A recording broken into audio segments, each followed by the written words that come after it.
What's up and welcome back to Bar Down Talking Hockey, episode number 42, presented by the Barroom Network. My name is Vinny Parisi, and I'm seeing so much red. And this right here, this is Frankie Mueller. And he's finally wearing a Blackhawks hat on the Blackhawks show. And this right here, this is Joey Parisi.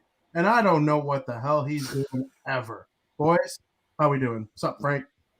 Doing great. Crazy past few days in sports. Oh, you're telling me, pal. Joseph, how you doing? I'm doing good. What do you mean you don't know what I'm doing ever? I've been wearing like the same hat, so there's really not much for you to comment on. But yeah, I try to like do it on the fly so it doesn't sound too like what predetermined. Are you drinking? Yeah, Joe, what are you drinking? I feel interrogated off the bat. I'm drinking Diet Pepsi. That is disgusting. That is absolutely disgusting. If you drink Diet Pepsi, you're a weirdo. Sorry to all the Diet Pepsi drinkers out there, but ew. Frank, is that what you expected me to be drinking? No. Probably like I would have never guessed that. You could have probably gave me like 30 tries, and I would have never guessed it. I agree. Diet Pepsi. Stuff. You know, I actually meant to grab something else. When I took a sip, I realized this isn't what I meant to grab. So it's funny you even asked me. Frank, are you drinking anything? Yeah, just bottled water. Oh, my lame. normal. I'm double fisting. Yeah, we don't care about water. I'm double fisting. I have Red Bull. And shout out to Chipotle. I love Chipotle. What'd you get at Chipotle? No free ads. Just kidding. I got a burrito bowl with some chorizo. Real good. Real good. Do they still have the queso? Yeah, of course. I think the queso is a staple. Ask me if I got one time I went there, they had no queso. Oh, I'd be livid. Absolutely. That would like ruin the trip.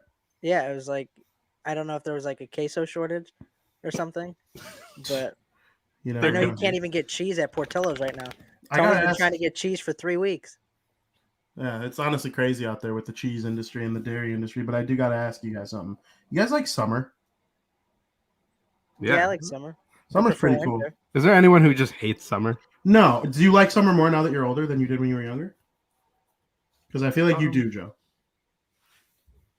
No. It's surprising that I liked summer more when I was younger, but I dislike winter more now that I'm older. Oh, okay. No, I completely understand. So I think winter is easier. As weird as that sounds, I think the Monday through Friday grind in the summer sucks. But the best days of summer are some of the best days of the year. Frankie's Bags tournament, swimming, late night like games outside, when we play, like all that kind of stuff. Little darties. Those are real fun. So I enjoy the summer on its best. I hate it on its worst. Yeah, and I agree with Giovanna here. I hate hot weather. Like when I'm dripping sweat and I'm just sticky, I'm chafing. Yeah, unless you're doing something fun. I guess, but like there's nothing worse than when it's muggy outside. Frankly, this happened at your house a bunch. We're sitting outside under the gazebo thing, and the mosquitoes are attacking us. Everyone's looking for off. We're all muggy, sticky. It's just the worst feeling. Yeah, we're having fun doing the activity, but sitting there, it just kind of sucks. I think as kids too, we looked more forward to the summer because of summer vacation. Exactly. But I guess like it doesn't really matter now for any of us in our points with summer vacation, our points in our life. But winter I'm not a fan of snow as much as I used to be, just because it's like a pain in the ass now. More than I think I'll enjoy snow. I'm with you. I think I'll enjoy snow more if I ever have children, because I'll be Mr. Snowman Dad. I'll be sledding dad. It'll be really fun. But I do like the cold. I still wear shorts occasionally now. I'm wearing shorts as we speak. Yeah, I agree with that. And I also like the cold. Like last Friday, it was single digits. It was Friday night. It was really cold, and we went outside and played hockey. But like when you're doing stuff like that, it's fun. Yeah. I hate like right now when it's like 30. It's like 35 outside, and to me, I'd rather it be in the single digits so I can do stuff. But now, like the rinks are fucked; they're all choppy and cracking. It's like so. It's got to choose between really cold or give me spring. I hate this in between shit. I agree with you on that, and you start to feel sniffly. Yeah, when it's it like fluctuates like that. Yeah, and I can't dress probably because like I start sweating if I throw on my winter coat. But Same. when it's single digit, I love getting all bundled up, put the hat on, gloves, and I'm warm. I'm comfy. Yeah, I agree with that. I will say the worst days of winter are not as bad as the worst days of summer, but the best days of summer are probably the best in the whole year. Because like when you look back at 2021, what are your favorite days of the calendar year? A lot of them came in the summer. My number one came in the summer. So like I don't know. Season discussion is interesting to me though because I do enjoy fall and spring as well. I would probably say fall is my favorite season. Yeah, I like sweater weather. Same. But when I could Pullovers. still wear shorts and still be comfortable. Yep. Shorts with a sweater like this, like I'm wearing literally right now. Best kind of weather. So, you guys want to talk about some sports? Yeah, Sure. it's a lot to talk about. There is a lot to talk about. We're going to take an unusual direction in this show than we normally do. Normally, we do hockey first and then get into the other sports. But because of the time of year, we're going to flip it around a little bit. So let's on over to period numero uno.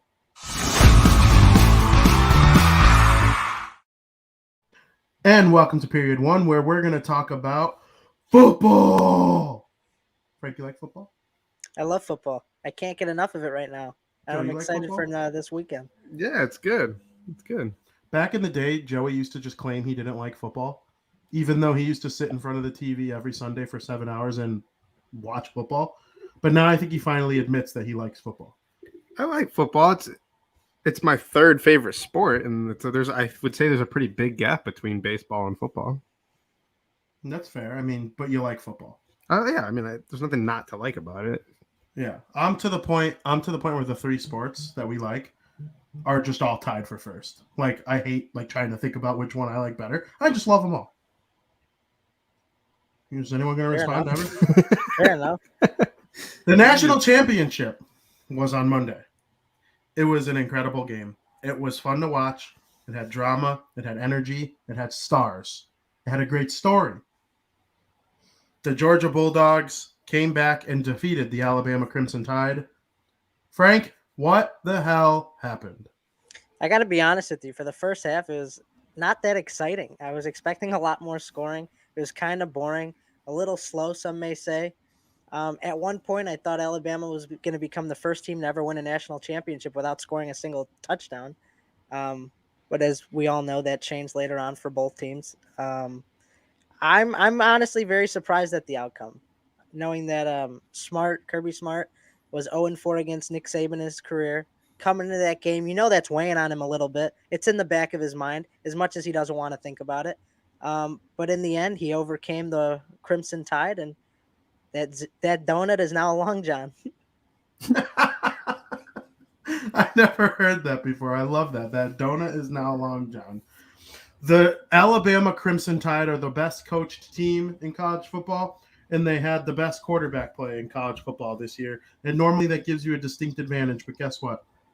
I said it as kind of a joke last week. It's hard to beat a team twice. And the Alabama Crimson Tide absolutely destroyed Georgia in the SEC championship game.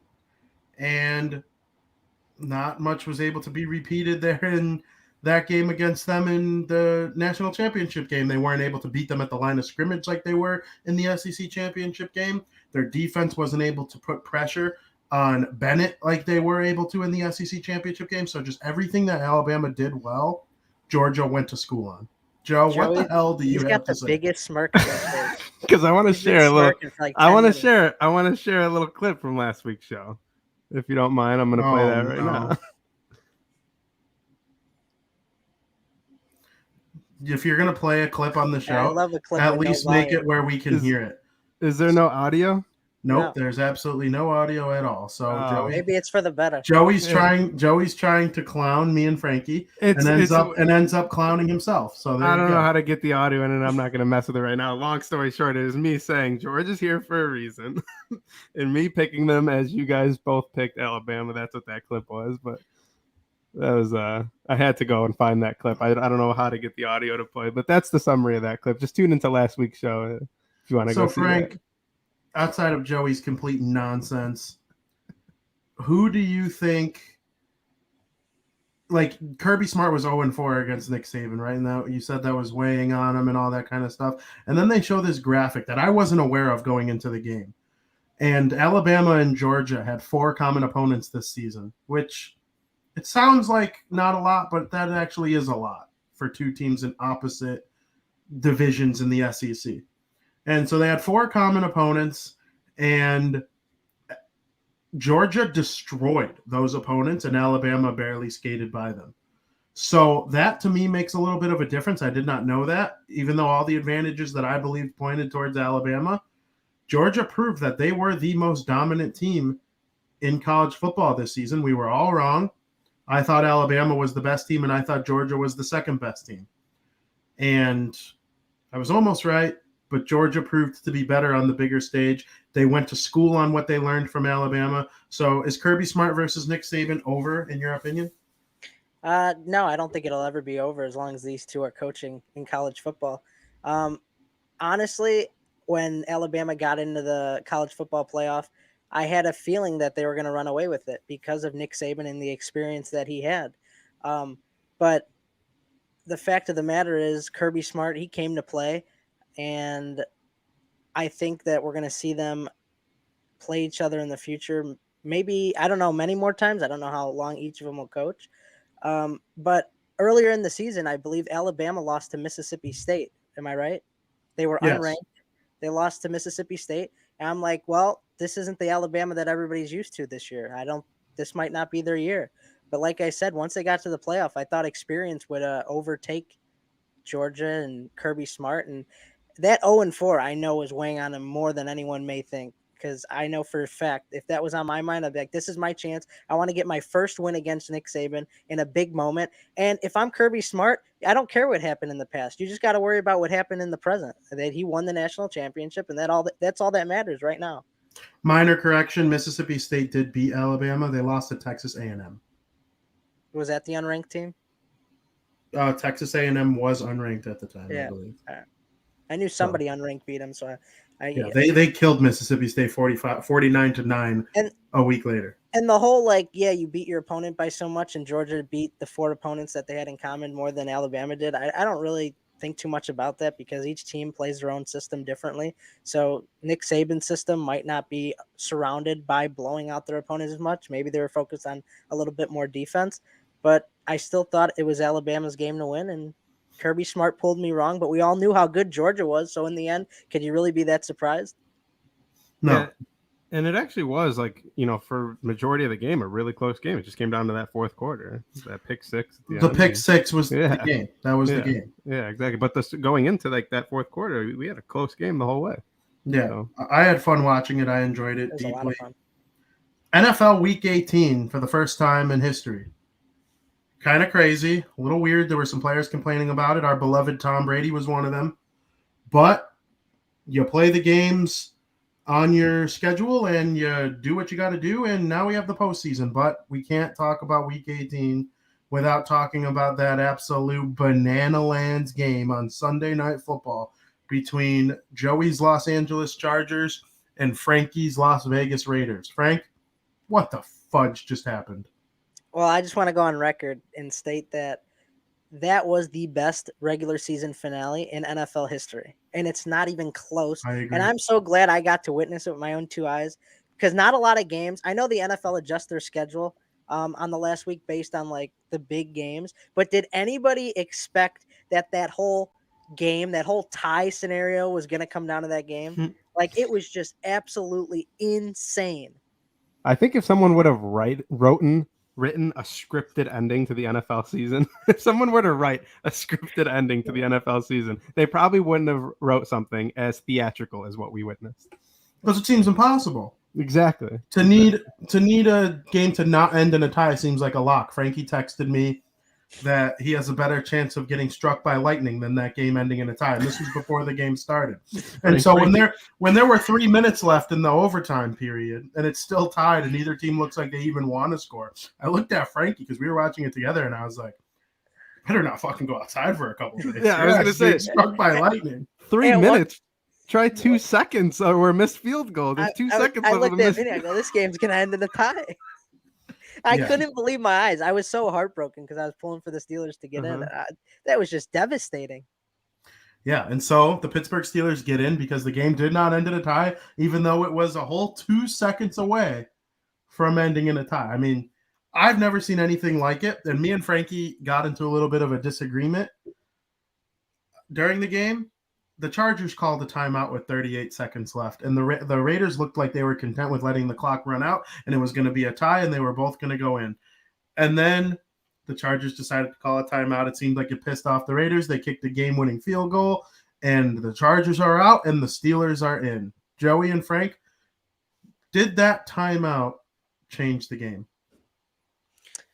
Joe, you want to go? Well, I originally thought it didn't until Vinny sends me a tweet of Carr saying that, it changed their mindset and their play calling. Is that what you said? Their strategy? Is that what you said, Vin? Yep. So I guess I can't argue with that. If that's true, then that really sucks for Los Angeles because I was really hoping they'd both get in.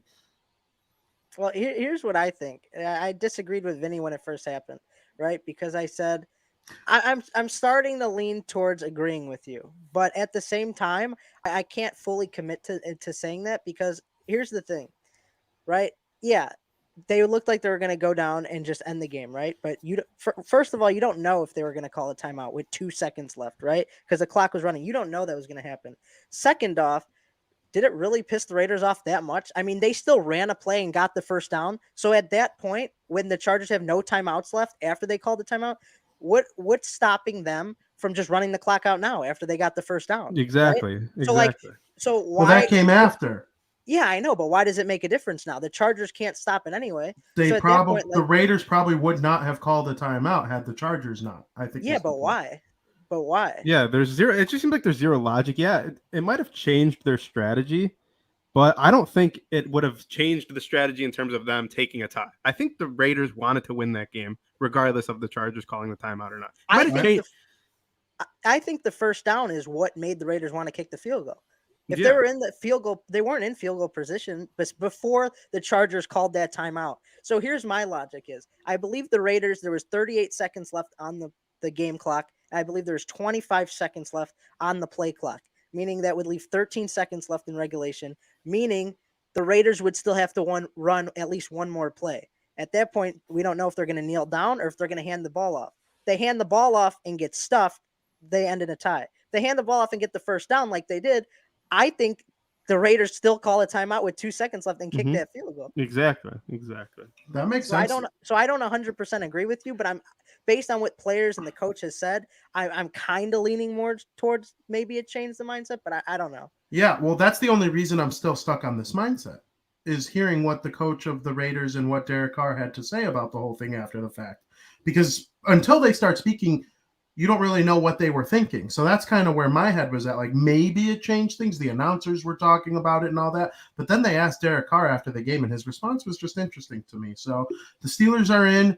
I don't know if you guys heard about that pack of fans that donated to Derek Carr's charity because of the fact that they got the Steelers in. But if either team advanced and they ended up playing each other some way, somehow, that would be so funny. I know it's borderline impossible because they're probably the two, in my opinion, they're probably the two worst teams in the NFC playoffs. But you never know in this crazy league. Yeah, exactly. Crazy league is right. Frankie, I can't believe, we were talking like it was Big Ben's last game ever. And you gave me that crazy scenario. You gave me the crazy scenario. And here we are. We get Big Ben in the playoffs. The Jaguars beating the Colts is preposterous. They were like 15.5-point underdogs. Trevor Lawrence is here. Like, he will be an elite quarterback, I believe, going forward. That was the game. When we look back 10 years at Trevor Lawrence's Hall of Fame career, it's going to stem back to that game in Week 18 of the 2021-22 season. I believe that. Very well could be. So we have a big they call it Super Wild Card Weekend now because there's 6 games instead of 4. And that's amazing. More football. We love football. I want to see what you guys would seriously pick for every single game. I'm genuinely curious. I have them all right here in front of me, and we'll go through them a little bit, and we all can pick our winner, and we can give a little explanation why. Like, I want to hear your thoughts behind your picks. Don't just say the pick and be done with it. I want to know truly why you think that's the case. And, of course, we're going to start with the very first game that we will watch of the 2021-22 NFL playoffs, and that's the game between the Las Vegas Raiders playing against the Cincinnati Bengals. Joseph, you first. Who you got? I think we're going to go unanimous around the board here. I don't know. I'm going with Vegas. I don't know if that's what you're thinking. I am sticking with Vegas. They've impressed me. They impressed me on Thanksgiving when they beat the Cowboys. They impressed me last night. Carr has been, a fun guy to watch all year, and I'm going with them because honestly, the Bengals, I don't know the health of Joe Burrow. That's a huge thing, huge factor going in this game. They kind of didn't play that well last week against the Cleveland Browns, so I'm going with the Las Vegas Raiders. Right? Yeah, so originally this was very, very hard for me to pick because I'm thinking I don't want to choose with my heart, but I just choosing the Raiders wouldn't be choosing with my heart because I honestly think they could win. So I was thinking the Bengals, but then like Joey stated, the health of Joe Burrow, we don't know for sure. We don't know how well and ready he'll be. Yeah, the Bengals impressed me against the Chiefs when they beat them 34-31. That was a crazy game. Very impressive. They were home.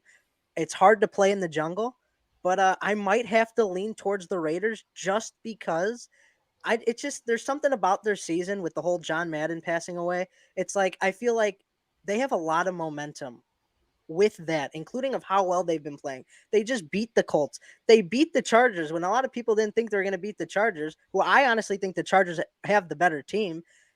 They impressed me that game. So I'm actually going to go with the Raiders. I think the Raiders are undervalued in this spot a lot, and I think the Bengals are easily beatable, especially with the status not known about Joe Burrow. Wow. Yeah. I'm impressed with you guys. I really, really am. I thought we were going to unanimously go for the Bengals because my pick is the Cincinnati Bengals. I disagree with you guys, but I don't think either of you are crazy. As weird as that sounds. I think the Raiders could absolutely win this game. I have no doubt in my mind about that. I will take no slander if I'm wrong about this because I'm fully putting it out there that I believe it's a pick 'em. The only way I'll kind of let you guys make fun of me is if the Raiders just absolutely destroy them. Then you can make fun of me. The Bengals, to me, they have a better quarterback. I believe Joe Burrow will play, according to the things I've read today. And what Los Angeles did to the Raiders in the second half of the last game scares the bejesus out of me because all the Bengals are a slightly worse version of the Chargers, and the Raiders got a little lucky in overtime. I mean, they really, really did with just the way things turned out. And I think the whole scenario thing, they played differently, knowing the whole tie thing. They didn't have to get that kill in order to get in the playoffs. You know what I'm saying? So it's just a whole different type of overtime, in my opinion, than usual. I believe the Bengals they probably have the worst roster of every team in the postseason. I know I talk about rosters a lot. Me and Frankie have had a lot of discussion about rosters. But rosters don't always mean everything, as we've seen with teams like the Cleveland Browns, like the San Francisco 49ers. Both of those teams have elite rosters, but certain quarterback issues and whatnot have kept them from reaching their true potential. I think it's the other way for the Bengals. I think they overachieved because they have an amazing offense. Their quarterback is explosive. They have great receivers. So I'm picking the Bengals because I believe that their strength can become a weakness of the Vegas Raiders. So that's where I'm at with that. Very nice. It's kind of nice that we all didn't agree. Yeah, but we all make good points, and I agree with you, Vin. I wouldn't be surprised if the Bengals win. They got the home field advantage and all that. But I really like the Vegas, especially with their it's their a hard atmosphere to play in, too. Yeah, but just like Vegas, if the game was in Vegas, so I don't know. Is it true that I heard Daniel Carlson has never missed a field goal at home? Yeah, he hasn't. Well, at home in Vegas. Yeah. Since moving to Vegas. Yeah. Well, I mean, he's in Oakland. young, in Oakland, I don't know if he was with them even when they were still I think in he's one of the Oakland. best kickers in the league. Oh, Exactly, there's no doubt about it. So when he came in to win that game, I was like, there's no shot. this is over. Yeah, this is my guy. I've been cheering for him all year. The only thing that worried me is like the Sunday Night Football curse. Like the Bears were on Sunday Night Football with Cody Parkey, and they just talked about his 11 missed kicks or 10 missed kicks in the regular season over and over and over again. It's like it's like the opposite for this guy. They kept talking about his streak. It's like one of these days he's going to miss. Yeah, like one of these days he's going to miss. He will miss a field goal. So like it's funny to me.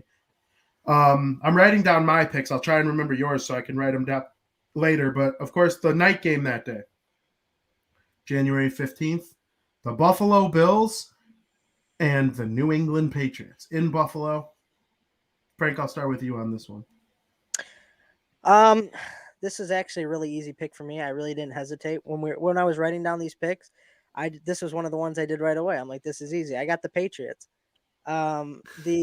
When you asked me at the beginning of the year, Vin, who is the best team, I go, right now the Bills are the best team in the league. I think they fell off a cliff, and they haven't even climbed halfway back up that cliff. I don't trust Josh Allen. The Buffalo Bills fan base is a crazy fan base, but now you got Bill Belichick in the playoffs with Mac Jones, who's looked like an absolute stud. He's been the best rookie quarterback we've seen this year. I just don't think there's denying them right now. At this point in the wild card game, I would actually be shocked if the Bills won. Joe? I love it. I agree with Frankie completely. This is where Bill Belichick shines, is in the playoffs. The Patriots in the second half of the season have been probably far and away better than the Buffalo Bills in the second half with their big win streak and all that, midway through the season.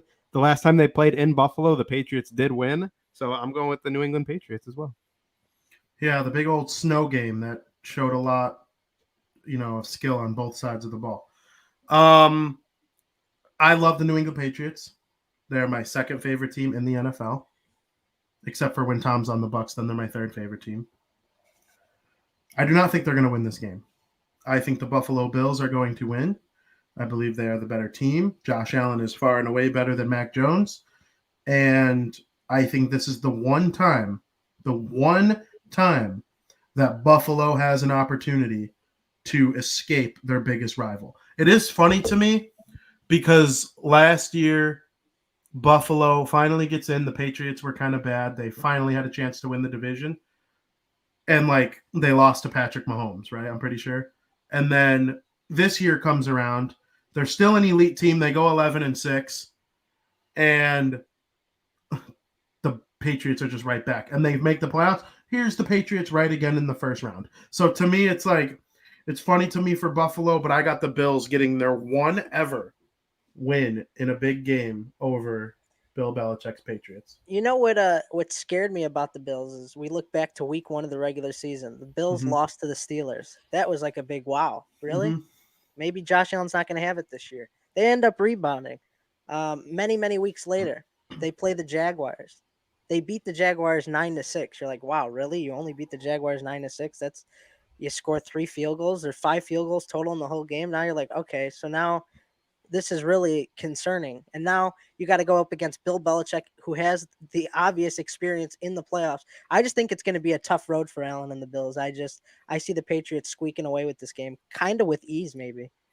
Interesting. That's some good takes. It's the second game in a row. So on Saturday, both games, you two think differently than I do. But again, same as the 3:30 game on Saturday, I acknowledge if New England were to win, I wouldn't even be slightly surprised. And I will be watching that game at a bar, and I will be wearing my Patriots stuff. So I'm rooting to be wrong on this one. I do want everyone to know that. The Patriots are like my guys outside of the Bears. So go Pats.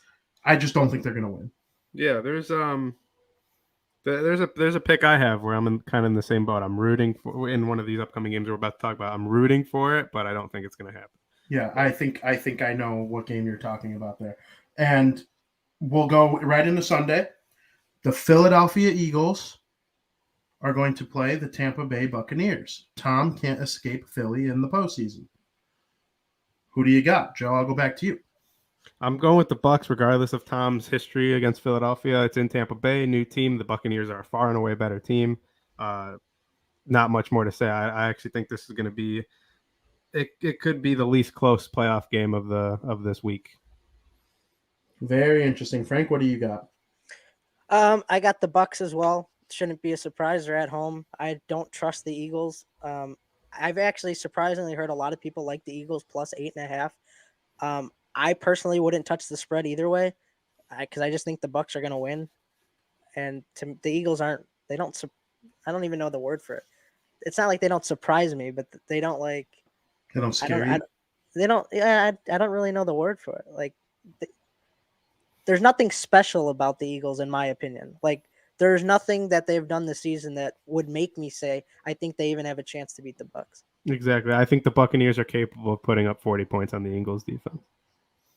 Very interesting.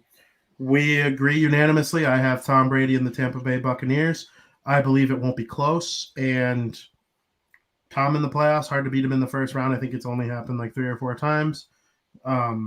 They would have had a bye had they not changed the rules, which kind of sucks. But, it's the closest thing you could get to a bye in the NFL playoffs. I no disrespect to the Eagles. They overachieved this year, in my opinion. And I thought they'd be a lot worse than they were. And you can make an argument that Jalen Hurts was the best Alabama quarterback in the NFL this season. I mean, Mac Jones was good, but, there were times. Same thing with Tua Tagovailoa. He was good at times, but, the Dolphins, the 1-7 start killed him. Mm-hmm. So I think it's going to be a fun game to watch. Good Jersey game, in my opinion. But I got Tampa Bay winning that game rather easily. Right after that is a game between the San Francisco 49ers and Dallas Cowboys. Frank, what do you like in that one? I like the boys in that one. I like the Cowboys at home. You know how earlier in the podcast a few weeks ago I said that I think the Colts are frauds and they didn't even make the playoffs? Well, I think the 49ers are frauds as well. I just don't get why everybody's talking about these guys. They haven't impressed me. Garoppolo's been off his game. He's not the Garoppolo I used to know. I don't know what your opinion on him is, but I like Dak Prescott at home. The only thing the Cowboys need to get going is Ezekiel Elliott. He's kind of been a muffin lately. But if he finds his groove at home, Dak Prescott, I don't know how the 49ers are going to win this game. Joseph? I agree with everything Frankie said about the Cowboys, but the only thing I disagree with is I actually have been impressed by the 49ers this season. You look at some of their wins, they got some big wins this season. They beat the Rams twice. They beat the Bengals. Their last 2 games of the season, they beat the Chargers and the Raiders. But again, I just like the Cowboys better, especially at home. I think the Cowboys are a much more impressive team. But I do think the 49ers have impressed me this year, and they deserve to be in the spot. 49ers, good roster. Jimmy G's the 20th best quarterback in the NFL, so he can't really elevate them. They're the Cleveland Browns. They're the Cleveland Browns that actually did get to 10 wins. Top roster, quarterback that holds them back, but they have a better coach. I do think the 49ers got potential, but this is not their year. They need Trey Lance to be like a top quarterback. I don't think you can win a Super Bowl with Jimmy G. I know he came close, but I like Jimmy G too. I got him right there with Baker Mayfield around the 21st best quarterback in the NFL. Not good enough to win the Super Bowl. I think he's better than Baker. He's really not. If you look statistically, he's won more than Baker. You know what Jimmy Garoppolo is? He's a successful version of Mitchell Trubisky. They win a lot, but it's not very pretty. And you could tell that an upgrade would elevate the team even further. That to me is what I see in Jimmy Garoppolo. Same thing with Baker Mayfield in a way. Baker Mayfield's not bad. He's just not good. So you replace that guy on that roster with somebody really good, then they can win the Super Bowl. That's how I feel about the 49ers. So, but although I know everyone knows, anyone who knows me personally knows the Dallas Cowboys are my least favorite team in the NFL. If they were playing the Green Bay Packers, I would root for the Packers. But this week, how about them Cowboys? I believe they will beat the San Francisco 49ers. Unfortunately, that's another game where I hope I'm wrong. The nightcap of Sunday night, I wonder if we're going to all unanimously agree on this one, but maybe not. The Kansas City Chiefs will host the Pittsburgh Steelers at Arrowhead, and it is the largest gap of a betting line in the NFL this weekend, and it's really not particularly close. Joe, who you got? This is the one game I was talking about where I hope figured. I'm wrong. I hope I'm wrong so bad. I figured. Frank, if you have any extra Steelers gear for me to borrow, I would take it because I want the Pittsburgh Steelers to win so bad. I'm not high on the Chiefs. I said last week I think they're going to lose in the first round, but looking at this matchup, I can't take the Steelers. I think the Chiefs will win this game, but I really want the Steelers to win.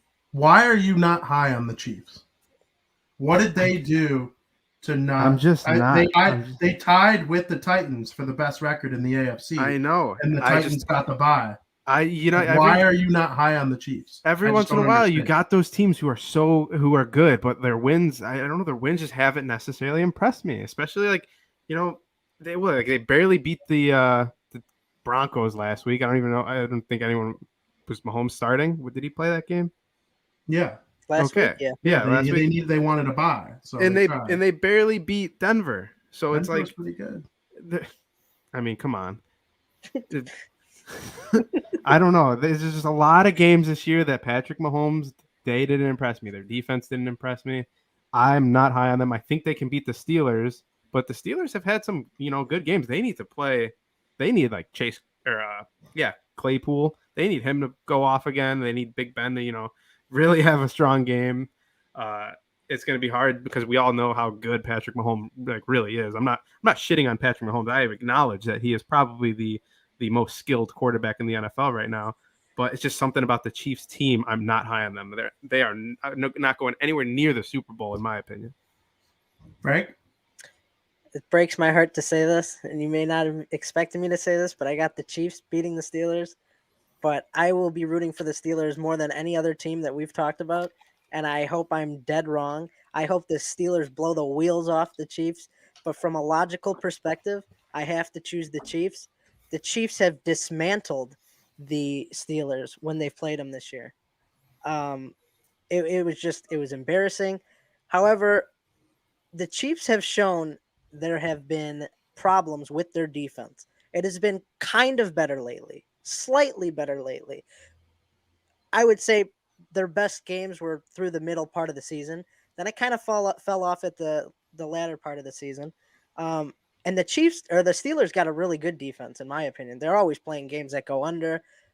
I hope I'm wrong. I hope the Steelers win. I've seen a lot of jokes about when the Chargers were playing the Raiders, like, oh, who's going to be the sacrificial lamb for the Chiefs? But if the Steelers win, you got to give them props. That goes a long way. I'm rooting for them. The Pittsburgh Steelers, in my opinion, have a top 5 defense. I don't think you can win a playoff game with Big Ben. I adamantly disagree on the Chiefs all around with you guys. I know their offense hasn't had its best game yet this season, and that should scare every team in the AFC because Travis Kelce still had a 1,000-yard season. Patrick Mahomes was still unbelievable.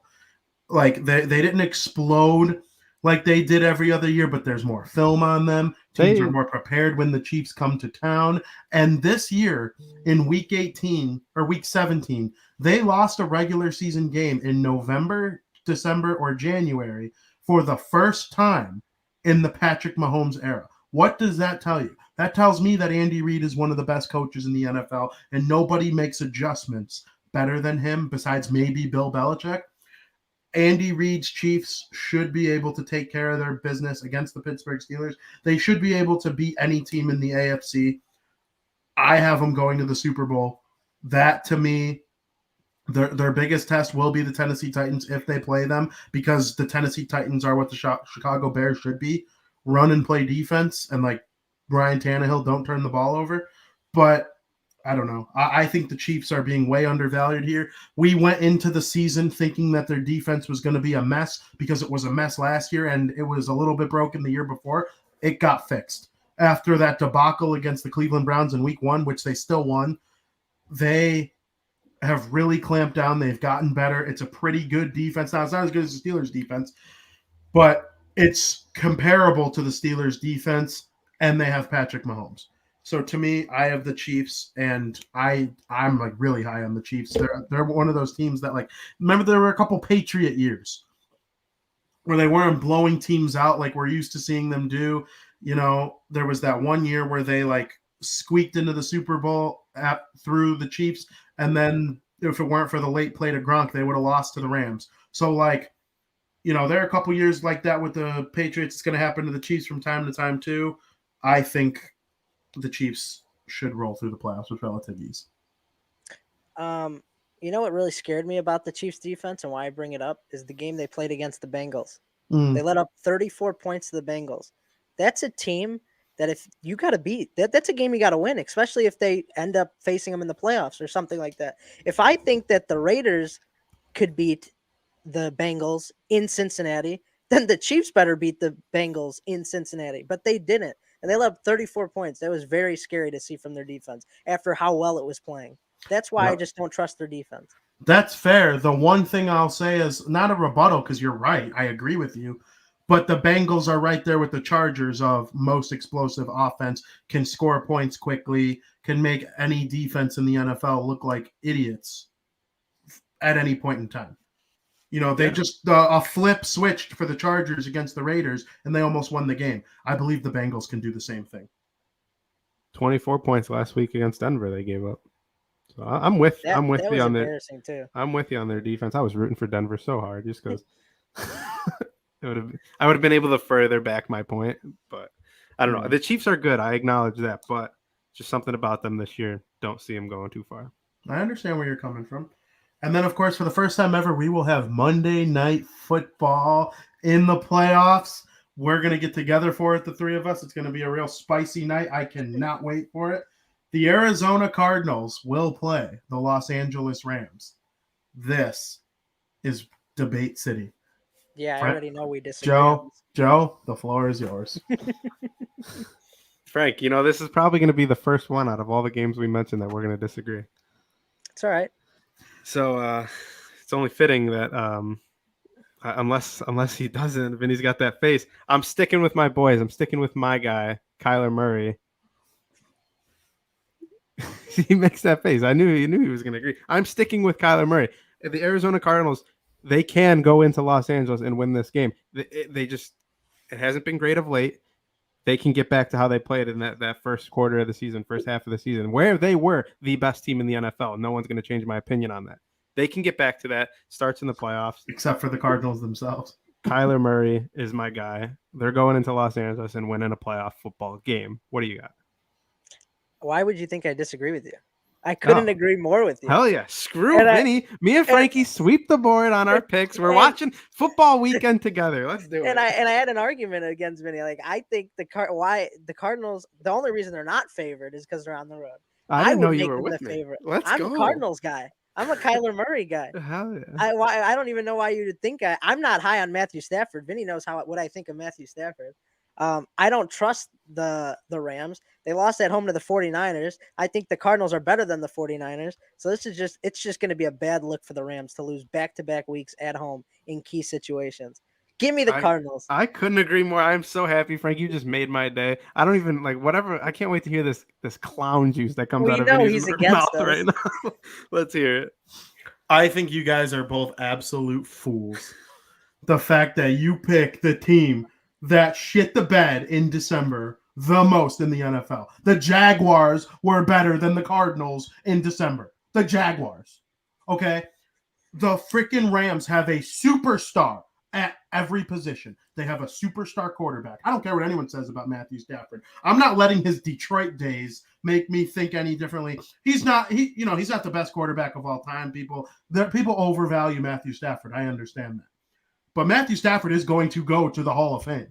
His cumulative stats will put him in the Hall of Fame, especially if he makes a couple deep playoff runs with the Los Angeles Rams. They have two superstar wide receivers. Not one, Cooper Kupp, two, Odell Beckham Jr. They have the best, I'll put him second best defensive player in the NFL. I think TJ Watt probably passed him, in Aaron Donald. Okay? They have unbelievable talent on the Los Angeles Rams roster, and the Arizona Cardinals this year are last year's Pittsburgh Steelers. They started 11-0. Then they lost to the R words on Monday Night Football, and it was just a shit show from there for the Steelers, and they got bounced in the first round. This year's version of that is the Arizona Cardinals. I'm sorry to say, I have nothing good to say about the Arizona Cardinals other than it's still a positive year for them, because the difference between the Cardinals and the Steelers is the Steelers are like kind of on a downward trajectory. A lot of their guys are getting old. Mike Tomlin's been there for 15 years, where the Arizona Cardinals, they have an up-and-coming quarterback, really good receivers, a young team. So I think it's a little bit different there, but I do think the Rams will win the game, and I cannot wait to hear the clown juice that comes out of your mouth next week when you're wrong. I can't wait to. I couldn't agree more with Skylar here. Yeah, I got Skylar's comment on the screen here because I see it. I could see the future that Stafford throws a fourth quarter pick. Cardinals go down. Me and Frankie are celebrating. And I don't think he's a Hall of Fame guy. I know you talk about his stats, and you say you're not going to let what he did in Detroit make you think otherwise of the guy. But no, what did he do on Detroit? He did well in Detroit. I'm talking about the wins and losses. Yeah, I know, but like the Lions are terrible. Matthew Stafford in his career has thrown. Hold on, I'll get the yards. He's thrown for over 4,000 yards. 1, 2, 3, 4, 5, 6, 7, 8, 9 times. 9. The Chicago Bears have never in 100 years had a 4,000-yard passer. And Matthew Stafford has done it 9 times out of 13 years. That is, and the only years he didn't do it were he played 8 games in 2019, and he played 3 games in 2010, and then he had a down year in 2018. Other than that, he almost had 5,000 yards this year. He came 200 yards short. And like the Rams kind of got off to a weird start. So to me, Matthew Stafford, he's in the same vein as like Phil Rivers. You know, like just a really, really talented quarterback that was always on a bad team. Look at what happened when Phil Rivers went to the Colts. In his last year, he was pretty good. Matthew Stafford goes to the Rams, and he finally, for the first time in his career, or I guess third time in his career, has more than 10 wins. I mean, some of these statistics for Matthew Stafford are honestly laughable. He's throwing 45 plus 100 yards a season, 5-11. 6-10, 9-7, 9-7, 7-9. There's an 11-5 year. Halo. Matthew Stafford has the two most receiving yards in a season by a wide receiver are Calvin Johnson. I want to say it was 2012, and Cooper Kupp this year. Matthew Stafford was the quarterback for both of them. He gains yards. He scores points. His defense until this year has always stunk, and I feel like an idiot defending Matthew Stafford. I don't want to defend Matthew Stafford. That's a Detroit guy. I'm from Chicago. I don't want to do any of that shit. But the Rams, to me, and the Cardinals could win. It's another one of those. I don't think it's necessarily, a lock, because I respect Kyler Murray. I respect Kingsbury. It's a good team. J.J. Watt might return. So the Cardinals have it going for them, and they're going to be a good team for a long time. But this week, I got the Rams. Interesting. I could see Kyler Murray winning a Super Bowl one day. Might not be his year this year, but I can never see Matthew Stafford winning a Super Bowl. Ever. I just don't see it. Interesting. I think if Kyler Murray has the career of Matthew Stafford, I'll be stunned. How can you say that? Because if Matthew, next year, Matthew Stafford's 5th yard, he needs 5 more yards. That's got to suck to not get that before the end of this season. He needs 5 yards to reach 50,000 in his career. He, in his career, has thrown 323 interceptions to 161, or 323 touchdowns to 161 interceptions. That is a 2-to-1 touchdown to interception ratio. I mean, we're talking similar statistics to like Peyton Manning. And, he'll probably be up there. I don't know where he is on the all-time passing yard list. The passing yards, they are elevated compared to what they once were. He had 41 touchdowns this season. I mean, if Kyler Murray ends his career with the numbers that Matthew Stafford has, yes, I will be stunned. If he reaches 50,000 yards, Matthew Stafford will probably get around 400 touchdowns. He is currently, I can't find his age. He's currently 33 years old. So you figure if he plays for another 6 or 7 years, he'll probably get to around 400 career passing touchdowns. I'd be, of any player getting that right now, any young guy. I mean, you can't just assume that. Kyler Murray through 3 seasons has 11,000 yards. That's a phenomenal really good. first 3 seasons. How many? 11,480 passing yards. That's For phenomenal. Kyler Murray in his first 3 years, he got 3,700 his first year, 3,971 last year, and he finished this season with 3,787. So he's never had a 4,000-yard passing season. No, it didn't take. It took Matthew Stafford his 3rd year. He didn't play much in his 2nd year. So I guess his 2nd full year he had 5,000 yards. Matthew Stafford, which is great. Don't get me wrong. And then it's 4,000 from there. 2019 at 2,400. Kyler Murray is starting off on. Kyler Murray is starting off on a 3,700 plus year pace. He's only going to get better, which is crazy to think about. This guy even getting better. Kyler Murray is just getting started. The only thing I could see keeping Kyler Murray from reaching that passing yard pinnacle that Matthew Stafford has is he can run. He's more athletic. And what has Stafford done in crunch time? Huh? And what has Stafford done in crunch time? Absolutely zilch. No, the Lions have been terrible during his tenure, and he deserves a little blame for that. I'm not talking about just on the Lions. They had a big game this week at home. They needed that for. Well, Matthew Stafford didn't blow a 17-0 lead in the 4th quarter. I understand, but you just can't put none of the blame on him either. No, part of the team. I agree with that. But when you're winning 17-3 at halftime, like, and when I think of crunch time with Kyler Murray, I just think of the Hail Murray, just absolutely clutch. Absolutely. I'm not ripping on Kyler Murray. I said I'll be stunned if he has similar numbers to Matthew Stafford by age 33, because I will. And that doesn't even mean he won't have a better career. He could win Super Bowls to Matthew Stafford not. And it's funny because we're using one game to talk about both guys' careers. We're like picking this one Monday Night Football game. That was a very good football discussion. I did not think the first period would be 50 minutes long. I think in Matthew Stafford currently, I think this is accurate. We need a football show. Matthew Stafford currently has 1,241 rushing yards. Through his whole career, Kyler Murray has 1,700 through 3 seasons. So, I mean, if you're going to you got to take that into consideration when evaluating these quarterbacks. 2 completely different quarterbacks. I agree. You're right. They're both great. That's all there is to it. And you know what else is great?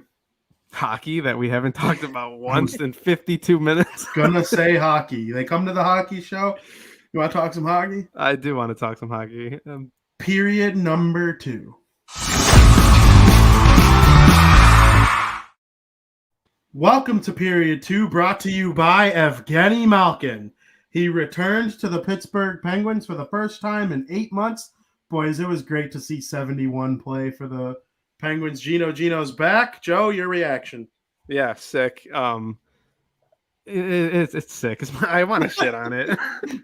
And I want to shit on it, but I was thinking of you so hard last night. I was thinking of you thinking of me. Like, I'm not even kidding, because I was like, Vinny's going to give me shit. He's going to talk about how he's got him in fantasy. Sure as shit, you sent me the text message. I drafted him with the second to last pick in the draft because no one wanted his injured ass. I drafted him, stored him on IR, and picked up Wild Bill the next day. I'll never forget it. And they both scored yesterday in the same game. Yeah, and honestly, not the same game, but and the highlight of this whole Malkin thing is not the fact that he got 2. It's like the story. He posts a picture on Instagram after the game.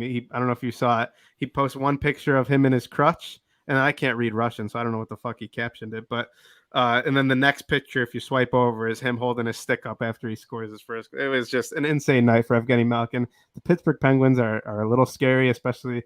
Every week we're flipping over here because last week we were talking so high about the Rangers. The Rangers kind of cooled down a little bit. They're still I'm the only one that didn't have them in my top 5 in the East. I had him in my top 5 over the Pittsburgh Penguins, and it's going to be It's going to be a fun finish because now the Penguins are really starting to heat up. And it's fun to watch. I love the Penguins. Fun to watch. Love the Penguins. Frank, 2 goals, 1 assist for Evgeni Malkin. 87, 71, 58, all in the same Penguins lineup.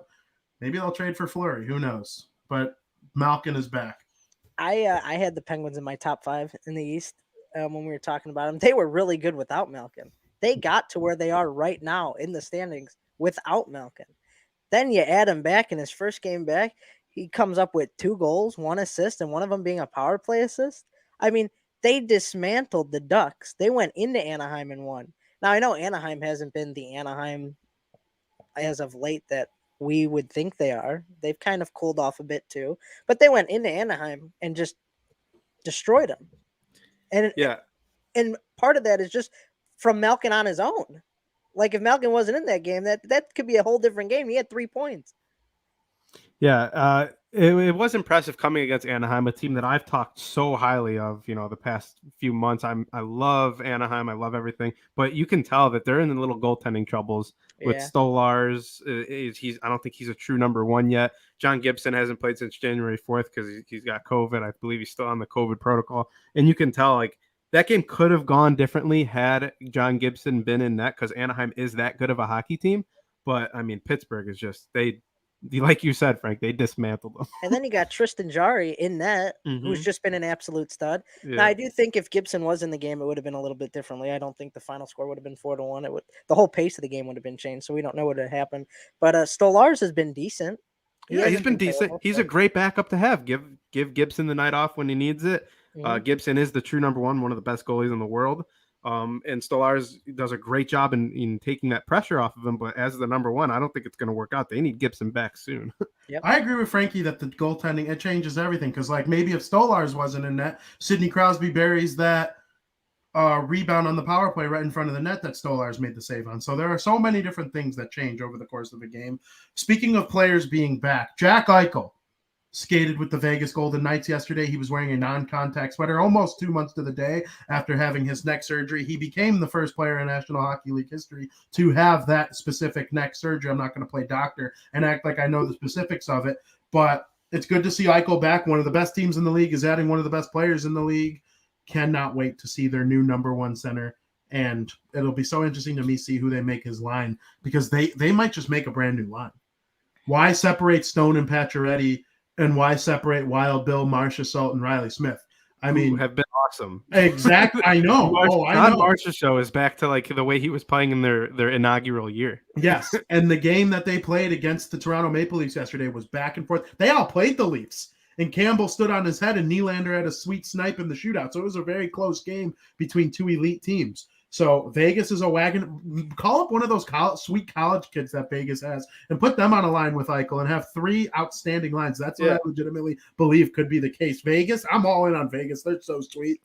Yeah, I think who's centering Pacioretty and Stone? I believe it's Chandler Stevenson. Stephenson. Yeah. Mm-hmm. And he's been sick. That line has been sick. So it's why break it up? Why take away production from Stevenson? Yeah, you don't need to number your lines. This is a team that can have 1 4th line and 3 lines you can roll out there to score goals. Whatever line Jack Eichel's on is probably the top line. But when I think of Jack Eichel, I just picture like a snake in the bushes ready to pounce on his prey. And that's basically what's going to happen when the Golden Knights get Eichel back. And here's the thing. The Knights are kind of like how the Penguins are. The Knights are great even without Eichel. But when they add that piece back, I think they're going to run away with the West, in my opinion. I think they're coming out of the West and going to the Cup as the West victors. I think so, too. And I think they honestly could have done that without Eichel, as they're proving that now without him. So just adding that piece to the puzzle just makes him even more deadly. It is, and it's scary. It's scary that he joins the squad right now, skating, because their next 2 games were supposed to be in Edmonton, in Calgary, both canceled. They literally have a week in Vegas. Their next game is at home against the Pittsburgh Penguins, which should be a phenomenal game. Oh, yeah. I couldn't agree more. They should trade back for Fleury, too, because having him and Leonard would be nice for the playoffs, but we'll see what happens. I wrote on here, on our notes, Evander Kane has a few teams looking at him. This is actually pretty much inaccurate. He's going to sign with the Edmonton Oilers. If he hasn't already, I'll take a look at that really quick. But if Evander Kane signs with the Oilers, Frank, what does that mean for you? Well, when you had that written down, I was trying to look at teams that were looking at him, and the only team I could find were the Edmonton Oilers. So I don't know what other teams were interested in him. There were a couple. They asked some coaches of teams like I'm pretty sure the Bruins were mentioned because they could use like a winger like that. But like his character comes into play too, which turns a lot of people away. Which brings me to my next point. I'm not a big Evander Kane guy. Back in the day I was, but that was like when I just watched hockey. But now I kind of like learn about hockey and you learn about like stuff they do off the ice. And I think right now the biggest problem with the Oilers, and we've mentioned this in the past, is that when you shut down Draisaitl and McDavid, the Oilers are going to have problems, right? And Evander Kane hasn't been that impressive, at least in my opinion, as of lately. So I think I understand why the Oilers would want to add him because obviously he could be deadly at any given point. But I'm not an Evander Kane guy, and honestly, I don't see this helping out the Oilers a ton in the long run. Joe? I agree. I think there's too much. I think the good word to use here is baggage. There's too much baggage that comes with Evander Kane off the ice and in the locker room. And hearing some of the stories you've heard without getting into detail about this guy, it's just, I don't know if he's a guy I'd want to have in my locker room, especially on my team. And it's not like he's coming in and he's like a 100-point guy who, like, okay, it makes the baggage a little more easier to carry when he's putting up 100 points. But what is Evander Kane good for? Like 20 goals now at this point in his career? Mm-hmm. I don't know. I just don't see. It's not going to save this Edmonton Oilers season, but we'll see. I agree. He'll have a couple goals when he first gets there. People are going to think he's going to score 50, and then it'll come back. Like, I don't know, and we'll see what happens. I used to love Kane. Yeah, well, yeah. And then a lot of problems came out about him, and it kind of turned me off from him. It used to be funny calling him second best Kane, even though he was like really, really good, like really good. So we'll see what happens there. Nicholas Lidstrom, real quick, joined the Detroit Red Wings in their front office role. He's going to be there with Steve Yzerman. They have two of their three greatest players of all time.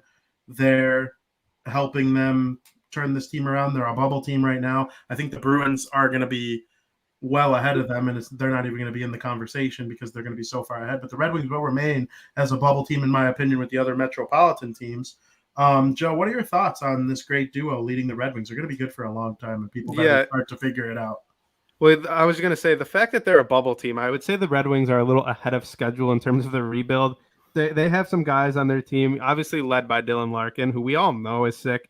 Kind of has had an unfortunate start to his career given the team he's on and, the rebuilding process that he's been kind of thrown into. Matthew Stafford, same town, same situation. But I would say it's kind of been like that for a lot of Detroit sports, not necessarily the funnest team to root for in the past few years or so, but I mean, things are looking good on the rise in some of those teams, especially those Detroit Tigers we can talk about later on a baseball show. But led the way by Tyler Bertuzzi, Lucas Raymond, those guys.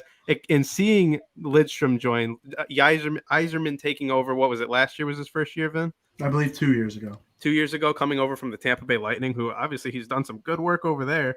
Seeing these guys who were a part of this organization, seems like the only one we're missing now is Henrik Zetterberg. Seeing these guys join the organization, that means that they're all in on this rebuilding process. They see that there is a future here with this Detroit Red Wings team. And honestly, I couldn't agree more with them. This Red Wing team is going to be a pain in my ass for the next few years. They will win the cup. Yeah. Frank? Joe, you said it perfectly. I mean, Nicholas Lidstrom joining the Red Wings franchise as a vice president of hockey operations, I think that is the perfect hire that the Red Wings need right now.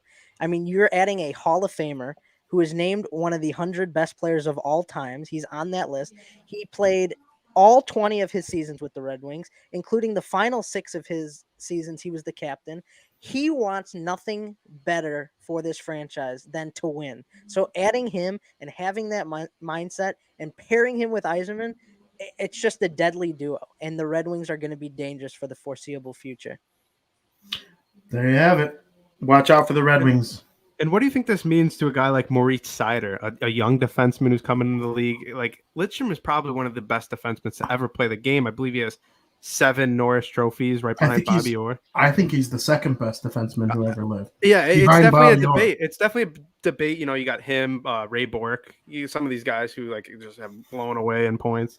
But yeah, he's up there. People definitely would argue. So I'm sure having a guy like that now in your organization, someone to go to, like that could be great for this kid's career, who's already having an amazing start to his season. Yeah, and part of the reason they're a bubble team is because of the fact that they have Seider and Raymond both as top 5 Calder Trophy candidates. Mm-hmm. So Seider leads them in assists right now as a rookie defenseman. Yeah, unreal. Nikita Kucherov, hat trick on Tuesday. He's all the way back. We thought he'd be out longer. The Lightning are on a roll. They're one of the best teams in the league. Again, I don't think any of us think that they're going to three-peat, but we also all acknowledge that they absolutely could three-peat. Frank, thoughts on Kucherov? Well, we talked about Vin. Remember that we said the Lightning needed a little time to get the rust off? Yep. And Joey disagreed with us. But that obviously proved to be true. They needed to get the rust off. And now look at how they're doing. But the thing that you said is Kucherov is all the way back. But to be all the way back, you'd have to be off. And I don't really think at any point he was off. I mean, prior to the game Tuesday, he played what? How many? 5 games? And he had 1 goal, 5 assists. So he had 6 points in 5 games. You're more than a point per game. I wouldn't say that's off. I would say he just needed a little time. So he's now the Kucherov we need. So I'd say I can't really say he's back because he was never gone, in my opinion. Besides, I pretty much meant gone with injury, but yeah. Okay, yeah. But because he's a stud even when he was playing. I mean, 6 points in 5 games, I'll take that for any player. I know what he's capable of. He's going to be a force to be reckoned with. He's going to score a lot. He's going to get a lot of assists. Going to get a lot of points. Going to be dangerous for the Lightning. So I don't know. It's just dangerous. He's fun to watch. He is fun to watch. That was an impressive game in Buffalo. You know, him and Stamkos working their magic. He had the hat trick. I think he had an assist too. Nice little 4-point night.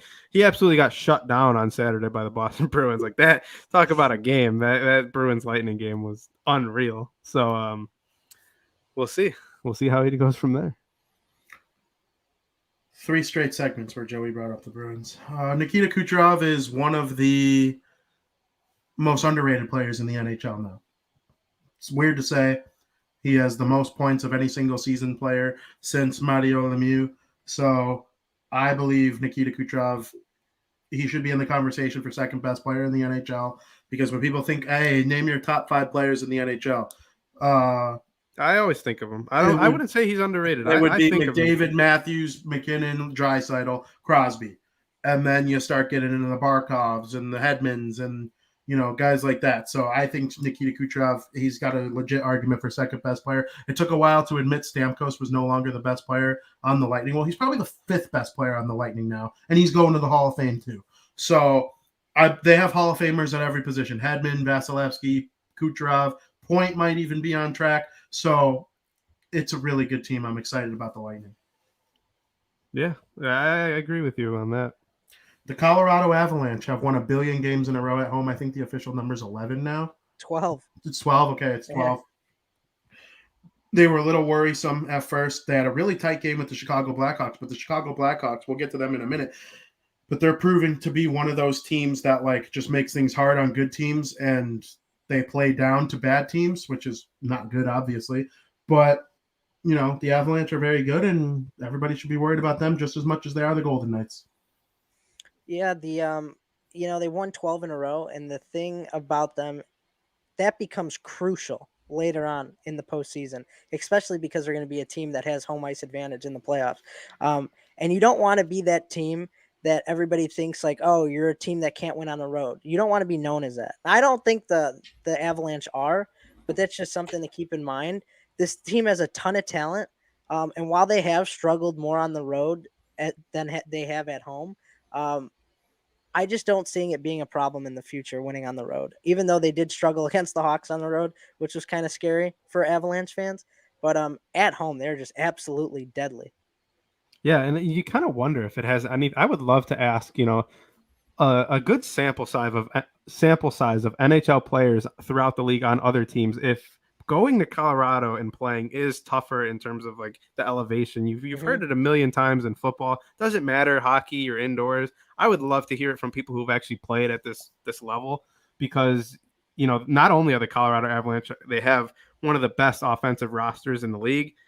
It's proving they're even better at home. So I wonder if that has anything to do with it. But yeah, I agree with you. And while we're talking about the Colorado Avalanche, I just got to make quick mention of my guy, Cale Makar. We talked about him a lot, last week, especially after that overtime goal against the Blackhawks. But I saw this stat. He would be leading 15 organizations in goals if he was on their team, he's a defenseman. This is crazy. 15 different organizations. He'd be their leading goal scorer. So Cale Makar having an incredible season. I was going to bring him up as well. I think he is their best player, even more than McKinnon. He is. I'm convinced he would be a 100-point guy if he was a forward. He also might not be though. I didn't want to argue. I didn't want to argue with that on the last show. I believe, but I get what you're saying. But like the way he creates offense, the way his brain works, is from the back end. Yeah, so if he had to think the game differently as a forward, would it come to him as easily? I don't know. I don't know. I think his skill, his skating, his stop on the dime, his edge control, his stick handling. He literally looks like Nathan McKinnon. It's like he's in the talk for the Norris. Oh yeah, he's I would say he's the leader. He's my guy to win it. I would say he's the leader. I would pick him to win it. So would I. Fox. Fox is up there, and I think McAvoy's up there too. But I think McCarr's just the more consistent of the players. Yes, I agree. And the Bruins are going to just keep winning because Pastrnak with Hall and Rask, and we'll get to the Bees in a minute too. But McAvoy's going to be in the conversation, in my opinion. He's been so sweet. But it's those three for me right now, and that Victor Hedman guy also having a great year. And I believe if you were to look passionately at the statistics of all the guys right now, I think Roman Josi and John Carlson are in a lot of people's radar for the Norris Trophy as well. So that's the recap on that. You want to talk about our favorite teams? I've been waiting. I've been hinting at it. Yeah, well, Joe, you hinted at it while we were talking about football. I didn't mention the Bees. Joey's like, the Patriots play close to the Bruins. Did you know that? Well, I do think that the Bruins play at noon on Saturday, so it's going to be just all Boston day. Get ready. That town's going to be electric. Home game against Nashville at noon. Then you got New England and Buffalo at 7:30. That's honestly great. Yeah. If you are watching this show and we did not mention something about one of your favorite teams, especially if one of your favorite teams is a team not called the New Jersey Devils, Boston Bruins, or Chicago Blackhawks, put in the comments right now a question you have on your team and we will address it in period number 3.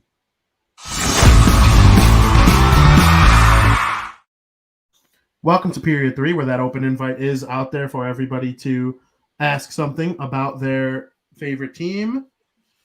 We'll start with the Chicago Blackhawks because of the fact that our friend Skox has something to say. Lucas Reichel got called up for the Hawks, and I'm super pumped to see how he does with the big squad. Couldn't agree with you more, buddy. It was a great first-round pick. He's been nails with the Rockford Ice Hogs so far this season. I will have a blog on DeWindyCity.com about the call-up tomorrow morning. I will be at his first career NHL game if that ends up being tomorrow. So hopefully that works out in the Blackhawks' favor. Frank, your floor is yours. I just want to address Skox. I cannot wait for Reichel to join this Blackhawks team. I think he's going to make a huge impact. And speaking of players that I think are going to make a huge impact, last night we saw the NHL debut of Jakub Galvis playing for the Hawks. It was his first ever NHL game. He was an absolute stud last night defensively. My eyes were blown at how well this man was playing in his first ever NHL game. He had so much trust by the coaching staff and Derek King that Galvis got to play on the first power play of the game on the starting lineup, which was really cool to see. He made some great defensive moves, and he didn't panic when Columbus had some odd man rushes, and he was the only defender back there. So I love to see that. The Blackhawks have won 2 games in a row now, including beating one of the best teams, if not the best team in the Western Conference, the Vegas Golden Knights, by a score of 2-1. It was a very good game, very good outing by Fleury. Fleury back in the net yesterday against the Columbus Blue Jackets, and they win 4-2. The thing that interested me most about these games is that the Chicago Blackhawks played a lot of games that didn't feature a lot of shots. They allowed 26 shots from the Columbus Blue Jackets and only 31 versus Vegas, which low 30s is not terrible, especially against a squad like the Vegas Golden Knights. And they ended up winning both games. And I truly believe that when the Hawks play games that feature not a lot of shots, and this goes for every team, but I think the Hawks more than anyone, because Fleury was the goalie for both games, they're going to win more games than not, because Fleury's save percentage is going to come into play, and it proved right. They're on a little bit of a roll. I hope they continue that momentum into home against the Canadiens tomorrow. It's been great to watch, and I can't wait for the addition of Reichel, and Galvis has just been absolutely insane in his first game. And that was just his first game, and I have so much good to say about him. So I can't wait to see what else happens with this Blackhawks organization. Hopefully they could keep a few games rolling, string together a few more wins here for the boys. Very well said, Frank. And I can't wait to see. I hope he makes his debut tomorrow. I want to hear a pronunciation of his name because I've heard Reichel, I've heard Rico. I just want to get. I hate when there's two different pronunciations in my I just brain. remember Kirby Reichel, the old I think Leafs it's Reichel. prospect. I'm pretty the sure old, it's Reichel. The old Leafs prospect. I So could I'm have swore going I on heard. that. I could have swore I heard someone say Reichel during the offseason. Frank, before you joined our show, we talked a lot. Me and Vinny talked a lot about this kid in the offseason because what is he, German? He's like a German goal We scorer. looked up his German videos and played him on the show. Yeah, and he just seems so sick. He could be like a sick goal scoring guy that this team needs. So I'm excited to see his debut. But I also want to talk about the past two games. Wait, what are you laughing at? Really quick. There are two things before you get into the past two games. The first thing is a friend of the program, White Sox Dave, met Kirby Reichel. Him and Chief were walking outside. I think it was during training camp or something. And White Sox Dave looks at Kirby Reichel. And this is a true story. He looks at Kirby Reichel and goes, "You would make a great baseball player. I could turn you into an MLB player tomorrow." And fucking Reichel from Germany doesn't know shit about baseball. Probably doesn't even know how to play the game. And just the White Sox Dave looking at him, just a meathead that he is. You'd make a great baseball player.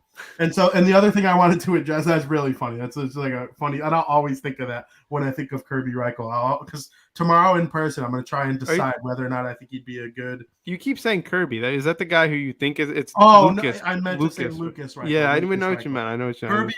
Kirby Reichel is, I don't know if they're related at all, but he's the Blackhawks guy. Kirby was with, I want to say he was with the Leafs. The Leafs drafted him or something. He was a prospect, didn't really pan out. Scott says coaches said Reichel will play a few games and then get sent back to Rockford. To be honest, I think if he contributes well, he'll keep a spot. His debut for tomorrow is confirmed. I agree with that statement. I think he keeps his spot if he, depending on how well he plays. I don't, because if he plays more than 9 games, they burn his first year. Mm-hmm. And why the hell would the Hawks burn his first year on this season when they're probably going to trade Fleury? They're probably going to trade DeHaan. Like, I just don't see the point in wasting an entire year. Yeah, I guess I really didn't realize that. Then, I don't contract. Yeah, then I wouldn't play him. I'd give him 8 games. I know it's if you reach 10 games, then he'll play the rest of the season. That you can bet your money on. If he reaches 10 games, he'll play every game the rest of the season unless he gets hurt. I would stop him at 9. Once he plays his 9th game, I don't care if he has 20 points. I would send his ass back to Rockford and see you at training camp, buddy. We're going to try and be a playoff team again next year. I agree. About that Vegas game you mentioned, Frank, Marc-Andre Fleury. I don't know if you guys saw this. He is the first goaltender in NHL history to beat all 32 I saw that. NHL teams, which is sick. Because I'm sure there are goalies who beat all 30 teams, and then maybe even all 30. He was probably the one. He was probably Brodeur certainly didn't. He never beat the Devils.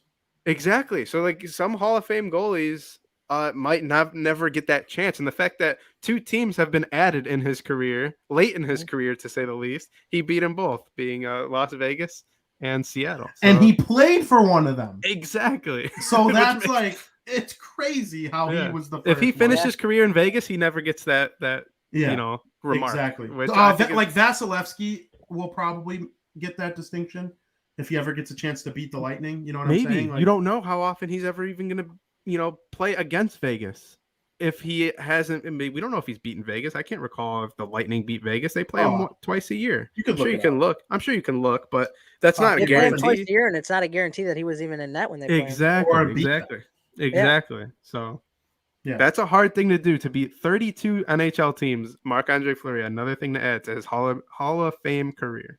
Parisi has scored on every team except the Kraken. I don't think he's ever going to score against the Kraken. That's pretty cool too. We'll have to keep an eye out when the Islanders make their way to Seattle or vice versa. Another thing I want to play hockey again. They're supposed to play tomorrow against the Devils. We'll see.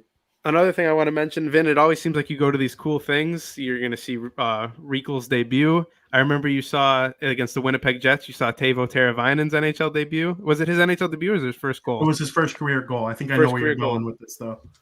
Where am I going with it? Andrew Shaw? Yeah, that's exactly where I'm going with it. I wouldn't be surprised you're going to see a lot of Shawzy jerseys, one of my favorite players. I've said it many times on the show. It's his appreciation night, so he'll be in the building. I'm sure that'll be really cool to see. Feel free to take some videos so we could show him next week's show. Yeah, maybe I'll make a little video out of my trip to the United Center tomorrow. Yeah. It is Andrew Shaw's final skate, and I'm very much looking forward to it. It is against his old team, the Montreal Canadiens. I have never seen the Habs in person, so I'm very much looking forward to that. And I believe my seats are 3 rows behind Marc-Andre Fleury, so we'll see if that's Are you serious? actually That close? if it actually is what it turns out to be. Like, I'm very excited. Like I said, never seen the Habs in person. They're a historic NHL team. They kind of suck ass. In my opinion, they're the second worst team in the NHL, but should be a good game nonetheless. And they're playing your Boston Bruins tonight, who I would like to hear an update on right now. I think I know where you'll lead off. I mean, there's just been so much good stuff to talk about the Boston Bruins since the Christmas/COVID break. They've lost one game, and it was against the Minnesota Wild. Frank, you nailed it. You said last week, we kind of previewed that Wild Bruins game. You said it was going to be a tough game. Vin, who are the two guys, Bodie and Marco Rossi? And Bodie played at TD Garden many times as a college player, and him getting his first tuck at the Garden was really cool. Yeah, it was really cool. I know you probably hated it, but I hated Boston it in the moment. But Boston kid though, scoring against think about if you scored against the Bruins, you'd love it. Yeah, I hated it in the moment, but then after the game, I realized the Bruins are the better team. You go back and watch, you see his family, his dad. It's a heartwarming moment. Actually, being a Boston fan, it makes me happy for the Boston kid. So he's going to be sick in the NHL. That whole Wild team is phenomenal. But then they can I just say one thing? I'm sorry to interrupt you. If you made it to the NHL and you weren't on the Bruins, I'd be a Bruins fan. You'd score against them and be pissed. You'd be like, you'd be like, fuck, Bruins gave up a goal to me. For real. But then they head over to Tampa Bay on Saturday, where they played one of the most complete games. David Pastrnak, I kind of mentioned that he got off the goal scoring schneid against your New Jersey Devils. He continued it right back with the first 2 goals of that game against Tampa Bay. He had a couple goals against Washington, who they scored a touchdown and the extra point on Monday night. But one thing I want to mention about that Washington game is Matt Grzelcyk didn't get enough recognition, I feel. He wasn't even the first star of the game. He wasn't even the second star of the game. He had 5 points that game. He's the first defenseman this year to have a 5-point night. I was a little upset he was only the third star of the game. David Pastrnak got that first star remarks. Both of those games were started by Linus Ullmark, who has been playing great. I think the plan was to go with Ullmark those games. He's played 2 in a row now because he is their official backup goalie as Jeremy Swayman heads over to Providence Bruins because, to no one's surprise, not my surprise, the highlight of my season so far, I woke up yesterday to find out that Tuukka time is back. He signs a 1-year deal, $1 million. Vin, I told you that this guy is going to come back. He's going to play for free pretty much. He said money's not an option. He's only playing with the Bruins. I previewed it many, many months ago. He's signing early into 2022. Here we are officially backing up tonight against the Montreal Canadiens. Most likely, I'm very confident he's going to start tomorrow against the Philadelphia Flyers. I'm so excited. My guy, my favorite player in NHL history, is back. That's all I got. I'll back it up. The Bruins are a wagon now. Yeah. I love breaking up the perfection line and seeing what Pastrnak and Hall have done together. It's been unreal. Craig Smith playing on the top line with Brad Marchand. And everyone is scoring. Everyone's scoring again. The D is chipping in. Matt Grzelcyk is a great number 2. Carlo is the perfect chef's kiss number 3. I just think the Bruins are all the way back. Swayman going down instead of Ullmark's a little weird. Here's why it's not weird. Even though I said Ullmark would stay last week and you disagreed with me, but I know more about the Bruins than you, which is I disagreed for one obvious. reason. But I just think the Bruins are a wagon, and there's no doubt about it. Swayman has I believe an 8-6-2 record this year with a 2.26 goals against average. Phenomenal stats. I forget his save percentage. It's definitely north of 9-1. He's been great. You can't, if you send Ullmark down, he would have to clear waivers. He's not claimed. He's not clearing waivers. The Devils would probably claim him. Yeah, and he's making like $5 million. So you got to make the contract kind of worth it. He's a great goalie. They could trade him. I wouldn't be surprised if they move Ullmark at the deadline, call Swayman back up. Swayman was able to go to Providence without having to clear waivers. The only thing that sucks, he is not taxi squad eligible. I don't know the ins and outs of that. I don't know why he can't be put on the taxi squad, but he wasn't eligible. But the fact that they sent him down right away and are rolling with just Tuukka Rask and Linus Ullmark, it tells me that Tuukka Rask is 110% healthy and ready to go. And I'm excited. For a steal. Do you think it's possible that you either need to be on an entry-level deal or a two-way deal in order to be on the taxi squad? Would be my I believe guess. He is on a two-way deal, which is why he didn't have to clear Ullmark? Oh, no, Swayman.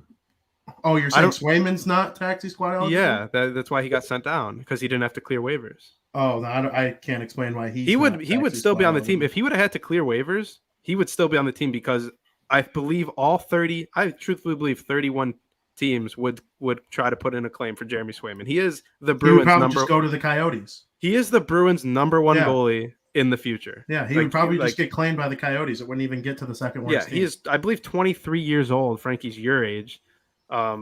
This kid isn't going anywhere. He is the next Bruins up-and-coming goalie. And honestly, it's been a pleasure to watch him this past year and a half develop, and he's starting off so great.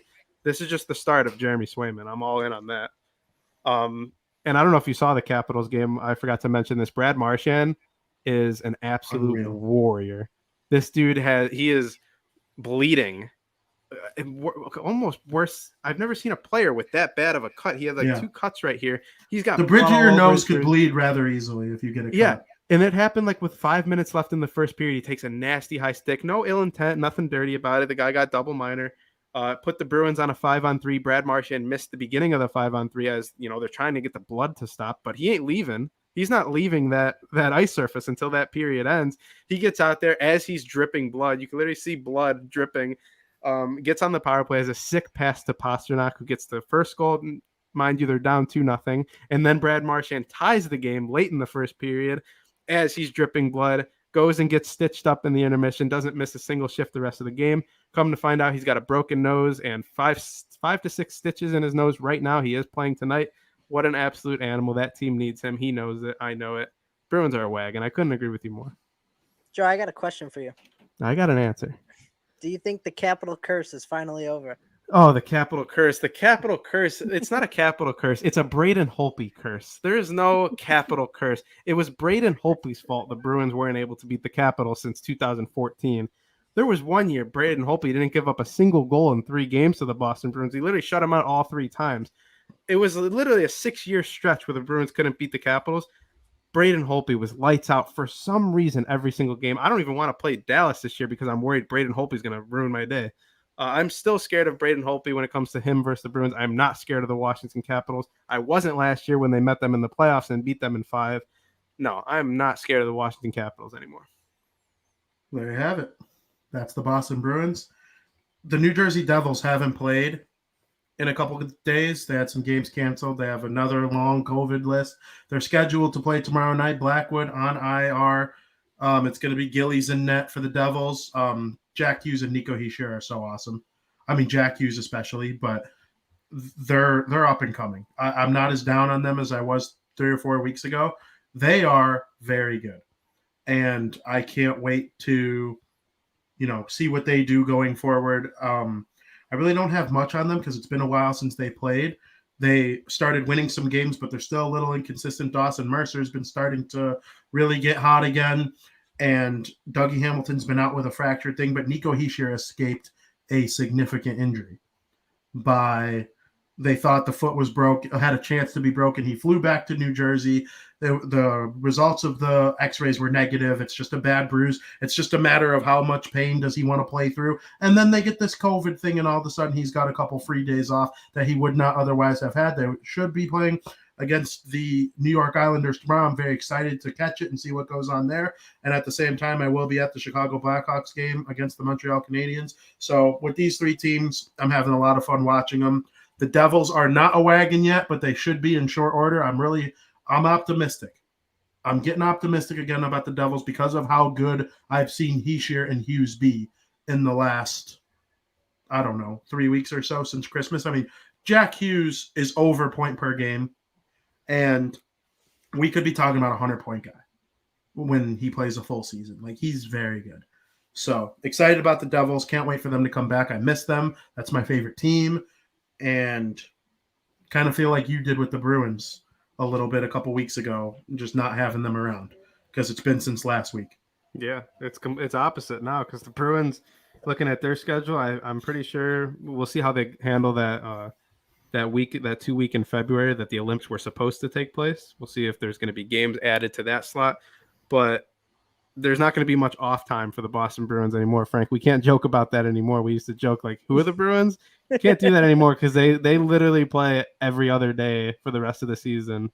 It seems there might be a couple days where they got 2 days off, but it's going to be a tough, long stretch. It's good that they're starting to find their game. Yeah, and the Blue Jackets, that was the last team the Devils played on Saturday. They lost 3-4. It was a close game.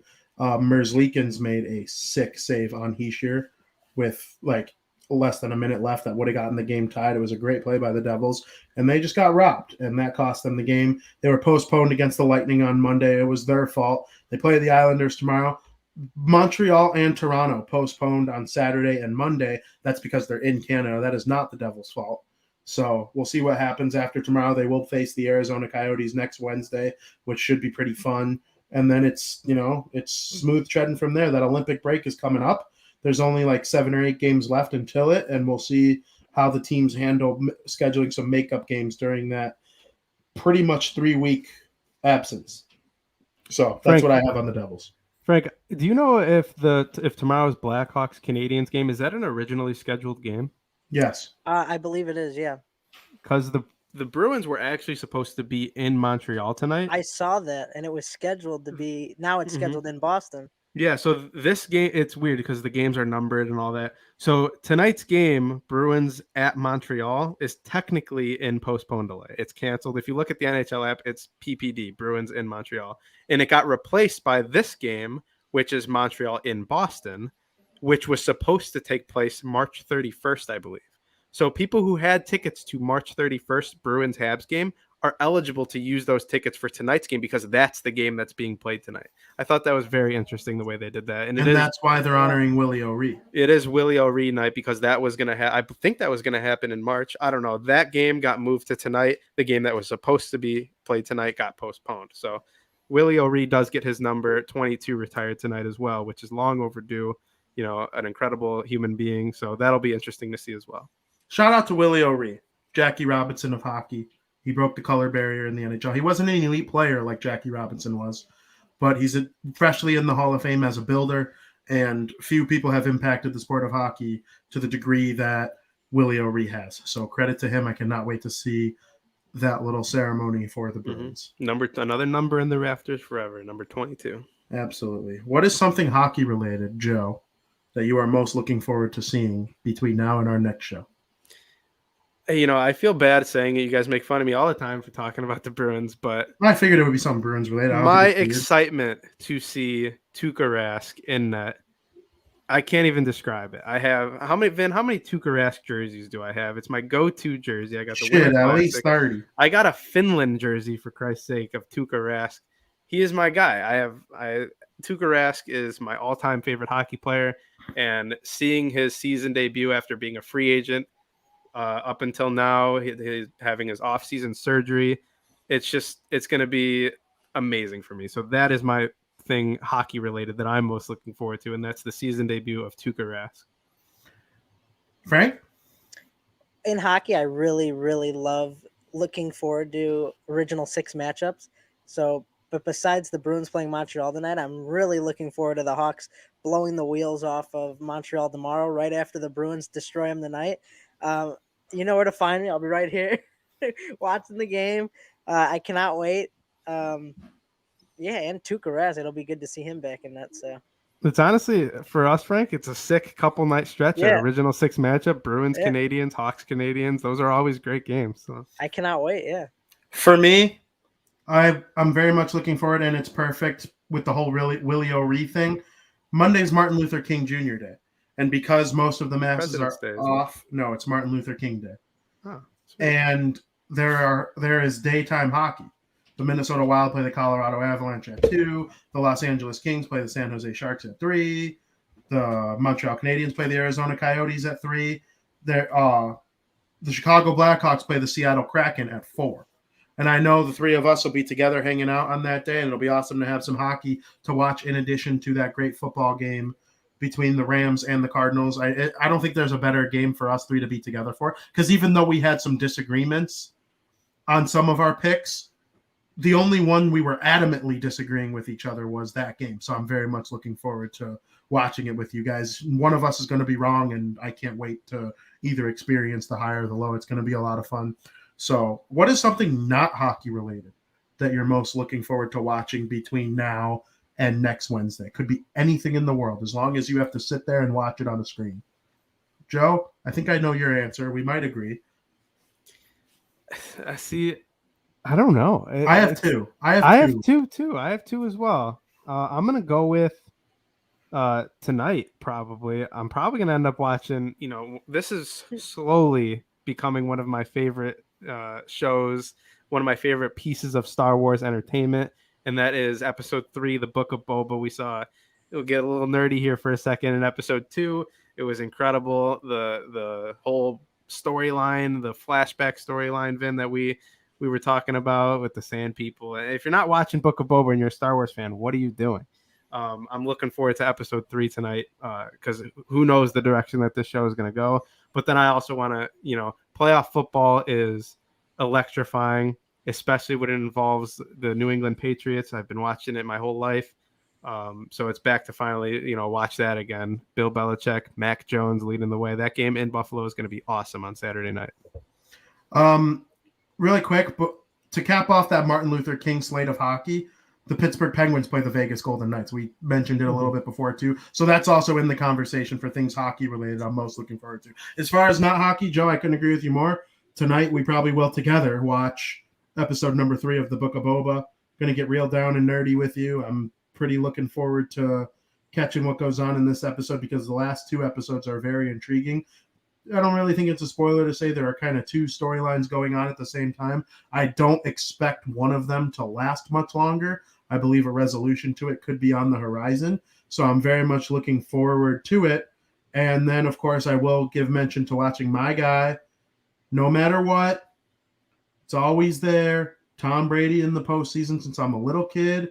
The Tampa Bay Buccaneers playing against those Philadelphia Eagles. I can't wait for that. And hey, shout out to the Bulls and the Nets. And I know the Bulls play the Golden State Warriors as well. So 2 very good Bulls games coming up as well. Let's go Bulls. I'm seeing so much red. I can't wait to watch the Bulls as well. So shout out Scott for that great answer. Though I know I said one thing, those are the 3 things I'm most looking forward to. Frank, floor is yours. There's not a game right now within the next week that I'm looking for more than the Steelers game. I want to see Big Ben's last playoff push of his career.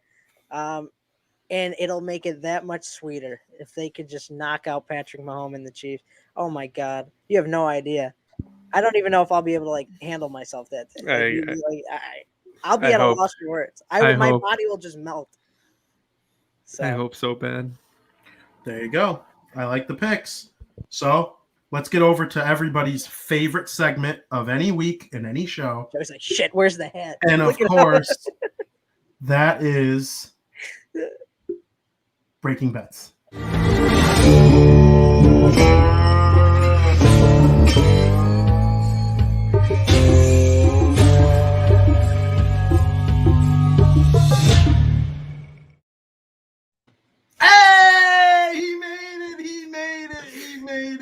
I had to travel far for that one. Didn't know if I'd get it in time, huh? That was awesome. Because as soon as I started to lean into it, he goes, what am I going to do? It was it's across the room. I was very underprepared. But hey, we're always ready. I am the danger. I am the danger. Frank, what do you got? You guys give some dangerous ass picks each week. Shit. I think I've been cold. Fade, Joey, and Frank. Yeah, I've been cold too. Alabama. I think I've been pretty cold. I'm not gonna lie. My hockey picks. I mean, granted, I always stick to hockey. And Frank and Vin, I'm sure you guys can agree. Hockey is one of the toughest sports to bet on. It is the toughest. It is so hard. Number 1 hardest. And it's honestly the hardest by far. Yeah, it's frustrating, to say the least, because it's my favorite sport to bet on. So, I don't know. I got a couple picks tonight, but I don't know. I feel bad always starting. You want me to start? Or? I'll start. You start us off, Frank. So let's see how I want to go about this. I don't know. I always give a plethora of picks. I got 4 picks for you. We'll start off with, I guess, the NBA, because then I have it could lead into my hockey pick. Interestingly enough, I like the Mavericks tonight. They're in New York at the Knicks. They're going for 7 straight wins, and on that 7-game win or on their 6-game win streak that they're currently on, they've beat the likes of the Bulls. Not easy to do. They've beat the likes of the Warriors. Not easy to do. And they've beaten the likes of the Nuggets, which, when healthy, is not easy to do with Nikola Jokic. Right now, the Mavericks money line is minus 140, but then, some people just don't like that minus 140. They want that little extra, like, icing on the top, that little extra value to turn that minus 140 into a plus. And after going over all the games, there is not a better pick tonight to parlay that with than the Boston Bruins. Boston Bruins are minus 350, so you don't want to take them on their own. But parlaying that with the Mavericks makes it plus 120. You got all the value you need right there. And there's no way Montreal goes into Boston tonight, especially with Tuukka Rask starting. And is he starting, right? No, I believe he's backing up. I think he's going to start tomorrow against Philadelphia. All right, well, whatever. I don't care who's starting. There's no way Montreal goes into Boston tonight in wins. So I absolutely love those 2 picks. The next pick I got is this weekend. I love the Patriots money line at plus 167. You could even take them plus 4 if you're not feeling that risky at minus 110. But the money line to me that's fine. I like the plus 167. And also, which is just completely absurd, I don't even know why it's this high, I love the Las Vegas Raiders at plus 5.5. That's a team that I think that could win outright, but why are they 5.5? Why aren't they 4 like the Patriots? Why aren't they 4.5? Why aren't they 5? Why are they 5.5? I think that's way too many points to give the Raiders at minus 113. Those are my picks. I agree, and I love that you threw that football one in there, Frank, because I agree. I know I normally don't give football picks, but yeah, even if you took, I see the 5.5, it's minus 110. But even if I agree, take that money line at plus 188 if you're really feeling spicy, because I truthfully believe the Vegas Raiders can go into Cincinnati and beat the Bengals. So I love that pick. I also love that New England money line pick. You said money line, right? Or did you say money line? What I said, if you don't want to be that risky, you could take them plus 4. Either way. Yeah. So we got the same lines. The only thing that our lines differ on here is you're getting the Bruins. You said at minus 350. Mm-hmm. Yes. I feel like I'm getting ripped off. It's minus 400 on mine. Which, I mean, I agree with you. I if there's a game that I'm confident in my Bees to win, it's tonight at the TD Garden against the Montreal Canadiens, where they are playing the best hockey of the season. So I like that. But I guess at some value here, I like the way that the Bruins have been controlling games. So I'm feeling good taking the under 6.5 in that Bruins Montreal game. Yes, the Bruins are scoring. Everyone is scoring, but the way that they are, kind of taking control over games, under 6.5 is minus 134. And I just feel like that's great value for this game. Another over-under I have is that Toronto Maple Leafs versus the Arizona Coyotes. Austin Matthews going to his hometown. I like the over 6 at minus 120 in that game. So not enough value to necessarily take money lines here or spreads in hockey, but the under in the Bruins game and the over in that Leafs game are my 2 picks. Outstanding picks from both of you. I have effective immediately retired from gambling. So I have no picks for you this week except for Tom Brady. Just Bucks plus $1 billion. I mean, Tom Brady. Bet on Tom Brady to be Tom Brady. Yes, exactly. That's my pick this week. But like I said, retired from gambling, effective immediately, probably forever. So until it was a rough national championship game. False too. It was a rough national championship. It's come Super Bowl. This guy's gonna be dialing in the pig. Let me get 4. Yeah. I want 4 He's squares. Heads. You're damn right. He's buying all the squares he can. He's got heads. He's got the anthem over 2.5 or whatever. Orange Gatorade or whatever he's getting. Yeah. For the 3rd year in a row, I will bet heads for the coin toss and I will win. Now I gotta take tails. I won last year. Why are we going? That's not something to fade me on. Tails? That's not something to fade me on. It's not going to happen again. That is not something to fade me on. So That's my picks for that. We'll talk about Super Bowl picks when that time comes. We got a little way to go before that. But I just wanted to say thank you to everyone for tuning in today.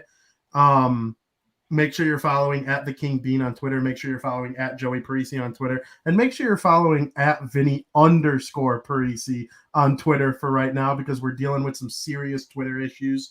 Hoping to get my old one back, but I am looking for people to follow my new one for right now, hoping that it's able to, resolve itself. But if I have to grow a new one, I was real sad about it at first, but then I realized I'm the king of social media. I could get this new account back to the way the old one was. If anyone could do it, it's us. And I'm very much looking forward to trying. I hope that Joey's able to get rid of that underscore and get my old one back.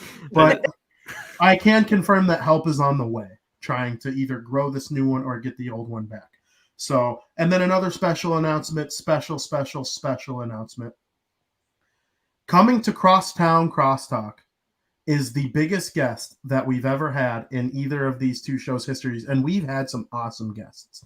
We've had people like Pitching Ninja, Gavin Sheets, Carmen DeFalco, David Kaplan, just some awesome names to have on our little programs that we try to make people laugh with. Well, this one's probably the biggest. Chicago White Sox closer, Liam Hendriks, is coming on Crosstown Crosstalk. I can't confirm if we're airing it either tomorrow or next Thursday, but Liam Hendriks will be on our show either tomorrow or next Thursday, Crosstown Crosstalk. Make sure you're following all of us to tune into that. It's a very exciting moment for me and the Barroom Network and everybody involved in our, little enterprise here. I'm very much looking forward to it. I can't wait to speak with Liam. I can't wait to ask him about things like playing for the Chicago White Sox and what made him choose to come here. And is it strange playing in Major League Baseball as, somebody who comes from a different country? Like, I'm just so excited about this whole thing, and I can't wait for everyone to hear it. So make sure you're tuning in. Make sure you're following the Barroom Network on Twitter. Make sure you're following the three of us on Twitter, and I'm very much looking forward to speaking to you all very soon. Boys, do you have anything left to say before I head on out of here? Just excited for some playoff football. Yeah, and I'm very excited for that Liam interview as well. I will be joining you in that, and that'll definitely be a highlight moment for us. Talk some baseball with one of the game's great closers, someone who we've gone and seen numerous times this year. So it'll be fun. Absolutely. That's going to be so much fun. Can't wait. And as always, everyone, thank you for listening. We're done when I say we're done. When I say, thank you for listening.